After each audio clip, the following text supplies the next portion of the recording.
ఏపీలో ప్రజాపాలన ప్రారంభమైంది. ముఖ్యమంత్రిగా బాధ్యతలు చేపడుతూనే ముందు చెప్పినట్లు 5 సంతకాలు చేశారు. యువతకు పెద్దపీట వేసేలా మెగా డిఎస్సీపై తొలి సంతకం చేశారు. 16,347 పోస్టుల భర్తీ చేస్తూ మెగా డిఎస్సీపై తొలి సంతకం చేశారు. ఇక ప్రజల్లో ఆందోళన తీర్చేలా ల్యాండ్ టైటిలింగ్ యాక్ట్ రద్దుపై రెండో సంతకాన్ని చేశారు. ప్రజల్లో ఉన్న ఆందోళనను పూర్తిగా తొలగించారు.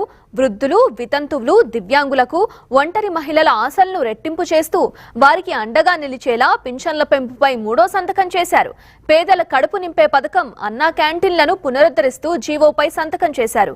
చివరగా స్కిల్ సెన్సస్ పై రాష్ట్ర సచివాలయంలోని మొదటి బ్లాక్ లో ఉన్న సీఎం ఛాంబర్లో తన సీట్లో కూర్చొని ఈ 5 సంతకాలు చేశారు చంద్రబాబు.